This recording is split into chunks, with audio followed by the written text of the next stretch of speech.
Hello बच्चों, तो यहाँ पर हम लोग देखने वाले हैं एसिड, बेसिस एंड सॉल्ट का कुछ इम्पॉर्टेंट एमसीक्यू क्वेश्चंस को देखने वाले हैं।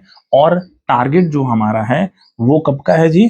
तो 2027 का है। हाँ, बोर्ड एग्जाम 2027 यानी कि जो भी नेक्स्ट ईयर देने वाले हैं ना, उनके लिए इस सीरीज जो है ये चालू हो रखा है। ऑलरेडी मैंने 2-3 चैप्टर का ऑलरेडी डाल दिया है। हाँ, जैसे कि केमिकल रिएक्शन वगैरह हो गया, इसके बाद लाइट चैप्टर हो गया।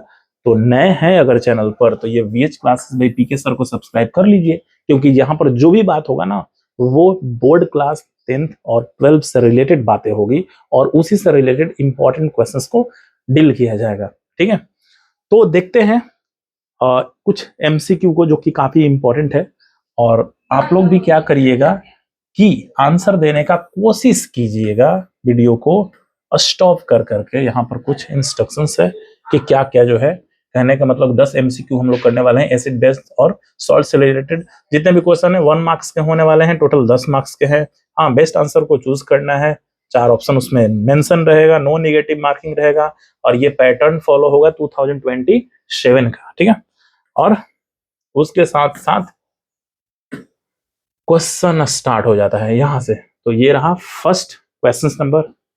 आप लोग आंसर जो है पहले में सोच लीजिए और फिर मैं जब आंसर बताता हूं तो देखिए कि उसका आंसर सही हो रहा है या गलत हो रहा है। कमेंट में ये भी बताइएगा कि कितना क्वेश्चंस जो है आपने सही किया है एक्चुअली 10 में से। ठीक है, तो देखते हैं। मेन जो है ना कॉन्सेप्ट समझना है एसिड बेस और सॉल्ट से रिलेटेड, यानी कि एक ऑब्जेक्टिव रहेगा लेकिन उससे रिलेटेड बहुत सारा कॉन्सेप्ट मैं क्लियर करवाने वाला हूँ।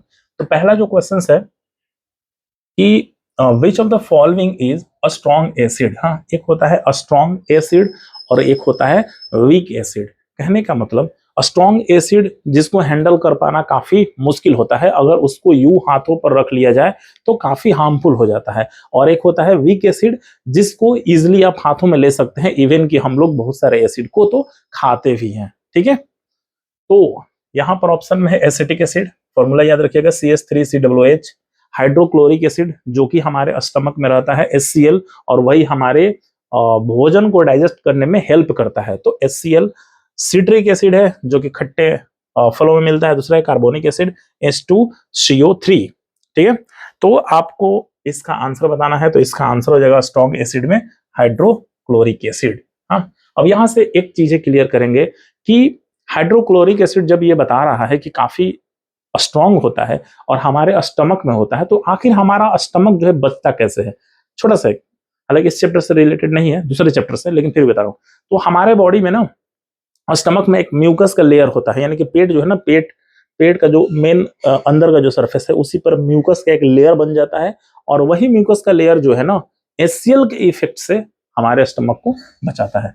चलिए नेक्स्ट क्वेश्चन देखते हैं हम लोग। तो नेक्स्ट क्वेश्चन हमारे पास है सेकंड क्वेश्चन नंबर कि the pH of neutral solution at 25 degree Celsius is. हाँ, कह रहा है कि पीएच ऑफ न्यूट्रल सॉल्यूशन क्या होगा और वो भी 25 डिग्री सेल्सियस। तो पहले कुछ कॉन्सेप्ट समझिए, पीएच क्या है। पीएच स्केल जो है ना, एक तरीके से कोई भी सबस्टांस एसिड है या फिर बेस है, आप उस स्केल से पता कर सकते हैं। कैसे पता करिएगा? उस पर एक्चुअली में ना 0 to 14 मेंशन किया हुआ रहता है नंबर। अगर 7 आ जाए, 7 उसका मिड पॉइंट होता है, 7 आ जाए मीन्स कि वो न्यूट्रल बॉडी है। ठीक है, 7 से अगर लेस रहा तो वो एसिड हो जाएगा, और 7 से मोर रहा तो वो बेस हो जाएगा। ये याद रखना है। हाँ, हर एग्जाम में इससे रिलेटेड आ जाता है। तो क्या है हमारा जी, न्यूट्रल का पूछ रहा है, तो न्यूट्रल के लिए क्या हो जाएगा? 7। ठीक है, और वही बेस अगर रहता तो 7 से मोर और एसिड रहता तो 7 से लेस। चलिए नेक्स्ट क्वेश्चन देख लिया जाए। क्वेश्चन नंबर है जी 3 क्वेश्चन नंबर है कि which gas produce when zinc react with dilute sulphuric acid. यानी कि जिंक को रिएक्ट करवाना है। हाँ, जिंक को किससे? सल्फ्यूरिक एसिड से, H2SO4 से। H2SO4। ठीक है, तो यहां पर समझिएगा जिंक जस्ते को बोलेंगे। कह रहा है कि कौन सा गैस जो है प्रोड्यूस होगा? Dilute sulphuric acid. डाइल्यूट वगैरह और कॉन्सेंट्रेटेड वगैरह आता होगा क्वेश्चन में तो कंफ्यूजन क्रिएट करता हो। क्या होता है ये समझते हैं थोड़ा सा। जैसे एक एग्जांपल उधर समझते हैं। सपोज कि आपके घर में पेंट होता है, घर का दीवार वगैरह का, तो आप मार्केट से पेंट खरीद कर लाते हैं।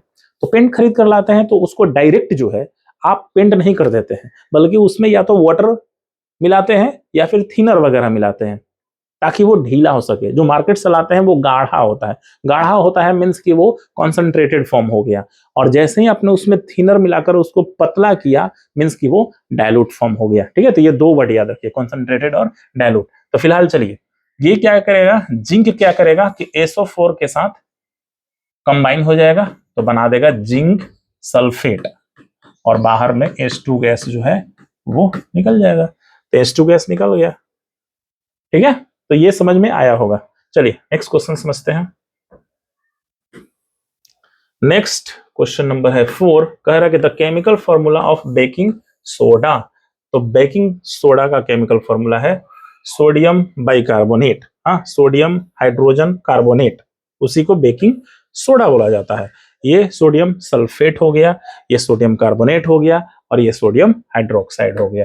नेक्स्ट क्वेश्चन देखिएगा, बेकिंग सोडा जिसको खाने वाला सोडा बोला जाता है। हाँ, कभी कभी हम लोगों को पेट वगैरह जब दर्द करता है ना, तो भी हम लोग बेकिंग सोडा का यूज कर लेते हैं, या फिर हल्का सा, या फिर जलेबी वगैरह को कुरकुरा बनाने के लिए ना उसमें भी डाला जाता है, या इडली डोसा वगैरह है उसको भी फ्लफी बनाने के लिए बेकिंग सोडा का यूज किया जाता है।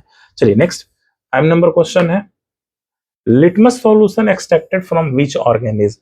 यानी कि लिटमस जो है ना, लिटमस पेपर जो कि रेड और ब्लू होता है, उसको किससे, तो एक लाइकेन का पौधा आता है हिंदी में, हाँ, लाइकेन के पौधा से ही उसको निकाल लिया जाता है। तो ये हो गया option number C.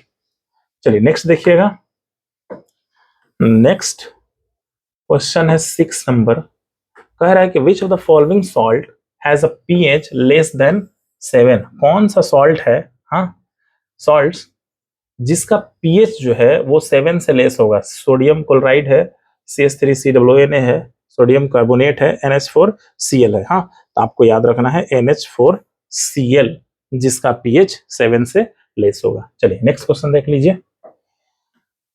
Next question number है 7, द प्रोसेस ऑफ डाइसॉल्विंग एसिड और बेस इन वाटर। कहने का मतलब कि वाटर में एसिड और बेस को जब आप डाइसॉल्व कर रहे हैं, उस प्रोसेस को एक्चुअली में हम लोग क्या नाम देंगे, हाँ, उसको हम लोग एंडोथर्मिक बोलेंगे, न्यूट्रल बोलेंगे, एक्सोथर्मिक बोलेंगे, या आइसोथर्मिक बोलेंगे। हाँ, तो डाइसोल्यूशन ऑफ एसिड और base in the water are known as exothermic. अब दो टर्म्स यहाँ पर आ रहा है, एक एंडोथर्मिक और दूसरा एक्सोथर्मिक। क्या होता है, वैसा रिएक्शन जिसमें गैस ना बाहर की तरफ निकले उसे हम लोग नाम देंगे एक्सोथर्मिक, और जिसमें गैस जिसमें एब्जॉर्ब कर लिया जाता है उसको एंडोथर्मिक। कहने का मतलब कि जब भी हम लोग भोजन खाते हैं तो उसमें से कुछ गैस वगैरह रिलीज होता है, लेकिन वो हमारे बॉडी के थ्रू क्या कर लिया जाता है, एब्जॉर्ब कर लिया जाता है, तो उसे हम लोग एंडोथर्मिक का नाम देंगे। अगर वही आप कोई भी दो रिएक्शन करवा लीजिए, तो रिएक्शन जैसे ही करवाइएगा तो वहां से बहुत ही हीट और लाइट जो है बाहर निकलेगा, उसको हम लोग एक्सोथर्मिक का नाम दे देंगे। तो यहाँ पर भी डाइसॉल्व हुआ मीन्स कि वो एक्सोथर्मिक हो गया। हाँ, यानी कि ऑप्शन नंबर बी। नेक्स्ट देखते हैं क्वेश्चन नंबर 8। क्वेश्चन नंबर 8 है, सोडियम हाइड्रोक्साइड रिएक्ट कर रहा है हाइड्रोक्लोरिक एसिड से, तो क्या बनेगा, सोडियम हाइड्रोक्साइड NaOH रिएक्ट कर रहा है हाइड्रोक्लोरिक एसिड से, यानी कि HCl, क्या बनाएगा, सोडियम चला जाएगा क्लोरीन के साथ, तो यहां पर बन जाएगा सोडियम क्लोराइड प्लस, अब ये OH बचा, हाँ, OH, और यहां पर H बचा, तो यहां पर निकल जाएगा H2O, यानी कि ये हो जाएगा बी नंबर ऑप्शन। ठीक है, नेक्स्ट क्वेश्चन देखिएगा, ये जितना भी क्वेश्चन है सारा बोर्ड पैटर्न पर है। हाँ, तो ध्यान पूर्वक इसका जो है नोट्स में मेंशन करने की कोशिश कीजिए और आंसर देने की कोशिश कीजिए। देखिए, which of the following is used N antacid. Antacid होता क्या है, अभी जस्ट मैंने बताया कि एंटासिड कहने का मतलब कि जब खाना आप ओवरडोज खा ले रहे हैं तो धुआं धुआं टाइप का डकार जो आता है ना, उसको नहीं बोलते हैं। अब क्या करिएगा, धुआं धुआं जब डकार आने लगेगा तो उसको ठीक करना होगा ना, तो इनो या तो पी लीजिए, नहीं तो नींबू का अचार जो है वो चाट लीजिए, देसी मेथड। तो उससे क्या होगा, आपका एंटासिड यानी कि जो पेट में गैस बन गया ना, उसको किससे ठीक करिएगा, तो इनो पी लीजिए, नींबू का अचार। लेकिन यहाँ पर तो ना तो इनो दिया हुआ है ना ही नींबू का अचार दिया हुआ है, तो न्यूट्रलाइज करना होगा। तो न्यूट्रलाइज करने के लिए क्या यूज कर लीजिएगा, आप सिंपल सा NaH बेकिंग सोडा, अभी जस्ट मैंने बताया था कि बेकिंग सोडा। कहने का मतलब ना कि जितना ज्यादा आप खाना खाइएगा उतना ही HCl प्रोड्यूस होगा पेट में। ठीक है। तो ज्यादा जब खाना खाइएगा तो HCl ज्यादा, और HCl ज्यादा जैसे ही पेट में होगा ना, मीन्स कि भयंकर टाइप का ना गैस का होना स्टार्ट हो जाएगा। अब गैस बनेगा तो उसको न्यूट्रलाइज करना है। कहने का मतलब जब दूध बॉयल हो जाता है तो उसमें पानी लेके हल्का सा छिड़क दीजिए। जैसे ही छिड़किएगा तो वो पूरा का पूरा जो दूध है ना वो सटने लगेगा। वैसे ही जब पेट में हमारा बॉइलिंग स्टार्ट होता है, गैस बनना स्टार्ट होता है, तो ऊपर से मार दीजिए बेस। हाँ, या तो इनो मार दीजिए, या फिर नींबू पानी मिला करके मार दीजिए, या फिर नींबू का अचार चाट लीजिए, तो वो न्यूट्रलाइज हो जाएगा। यानी कि एसिड और बेस मिला, न्यूट्रलाइज बना, आपका कब्ज और अपच जो है ऐसे ही ठीक हो जाएगा। तो आपको ये भी याद रखना है कि what do you mean by neutralization reaction. The combination of acid and base is known as neutralization reaction. हाँ, जिससे सॉल्ट और वाटर मिल जाता है एज अ प्रोडक्ट। चलिए नेक्स्ट, और ये लास्ट क्वेश्चन है।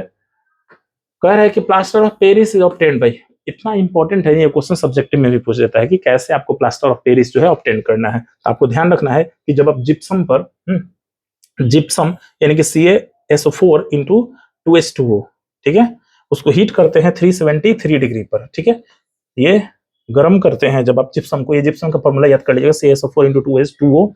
इसको अगर गर्म करिएगा 373 केल्विन पर अगर गर्म करिएगा तो आपको मिल जाएगा CaSO4, जिसको प्लास्टर ऑफ POP बोलते हैं, यानी कि CaSO4 इंटू हाफ H2O। हाँ, प्लास्टर ऑफ पेरिस इसको बोलते हैं। प्लास्टर ऑफ पेरिस कहने का मतलब हाथ वगैरह जब टूट जाता है ना, तो हाथ पर जो पट्टी बांधता है व्हाइट कलर का, उसी को हम लोग प्लास्टर ऑफ पेरिस बोलते हैं। हाँ, तो ट्रूली और ऑनेस्टी पूर्वक जो है ये सब का आंसर हो गया 1 से 10 तक। आप मुझे बताइए कि एक्चुअल में आपका जो है कितना ऑब्जेक्टिव क्वेश्चन 10 में से सही हुआ। हाँ, कमेंट बॉक्स में करिए, और चैनल पर न्यू है तो ये चैनल रहा, इसको सब्सक्राइब कर लीजिए, ठीक है। वीडियो कैसा लगा बताइएगा, कमेंट कीजिएगा। मिलते हैं दूसरे क्लास में, तब तक के लिए धन्यवाद।